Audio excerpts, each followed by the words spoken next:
Hello my lovelies. Today I'm going to talk about the reality of being a nude model who has periods.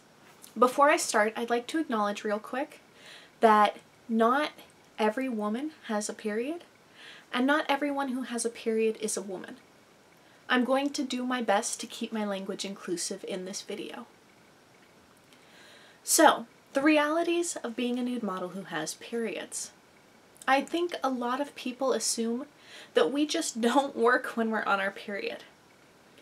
As much as it might be nice to take 1 week off out of every 4 if we have a regular cycle, that's not very realistic, and many of us either can't or don't want to do that.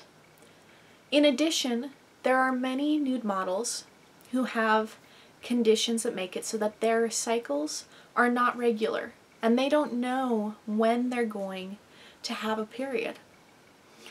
As much as photographers like to think it's easy to book around your cycle, if you don't know when your period is going to happen, you have to just book anyway. You can't guess, you don't know.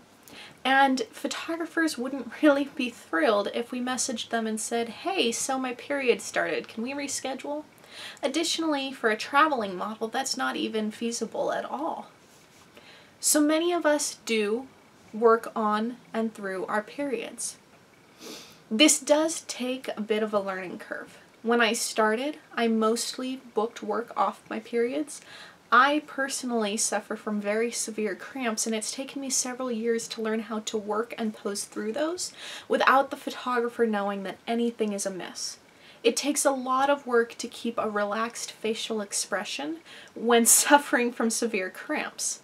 So this is a skill that you're going to have to work on.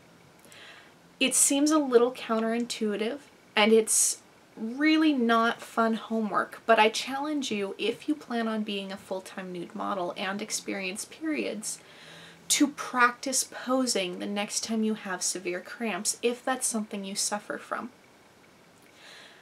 It's miserable at first, but eventually you start to get used to it, and it actually does help you learn to relax those muscles, and overall I find that my cramps are less severe now that I've gained that control over my body. Regardless, even if that doesn't happen for you, it will help you relax your facial expressions and learn to work through and continue posing. Now, on to what most people really want to know. What do you do with all that blood, right? Joking aside, obviously pads aren't going to cut it if you're posing nude. I also don't recommend using pads if you're posing in designer clothing, because if there's a slip or a spillover, there are problems, and you can't really use the huge thick pads because that'll cause bulges in the clothing for the most part. So what most of us do is use tampons and tuck the strings. For those of you who are unable to insert any vaginal products, you probably will end up having to avoid posing while bleeding. For those of you who can, tampons are a good way to start, but if you're comfortable with it, I recommend experimenting with cups or sponges. Both of those are, in my opinion, better options that are both better for your body and usually allow for longer times between a necessary bathroom break. Please, though, make sure that you experiment with them, find a good fit, and are sure that the product works with you before you use them on a shoot. Cups in particular have a tendency to get jostled out of place when doing extreme posing unless you find one that is a very good fit for you. This can be a bit of an initial investment, but long term both cups and sponges run a lot less than tampons, are better for the economy, or better for the environment, sorry, better for your body, and much better to use while posing. Personally, I tend to use sponges. They avoid my having to tuck the string up from a tampon, and they make it so that I don't have to deal with finding a cup that's the right fit. They also have no risk of toxic shock syndrome, according to the marketing. There's been lots of research done. So far they do definitely show no risk. However, please don't quote me on that. I'm not a scientist. I don't want the liability. But for myself, I know that they're much better for my body, and I've had less long-term problems since I moved off of using tampons.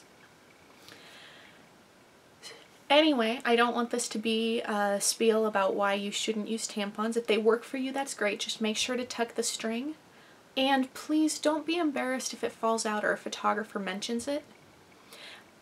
Additionally, that's a good place to seg over into, if you start your period while on a shoot, please do not panic or freak out.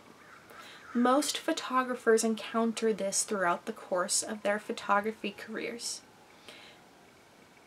Many, many nude models have periods. Many of us have started a period on a shoot at one point or another. We're human. So obviously you'll want to go clean up. You'll want to make sure that you apologize if necessary, but don't feel too bad about it. And just make sure, like if you're posing on a bed with white sheets, that there's no blood that's been missed. Go through the practicalities. Find a tampon if you can. I recommend always keeping some in your kit, even if you have a regular cycle. You never know when it's going to decide to become irregular or when you'll be posing with a model who forgot her supplies.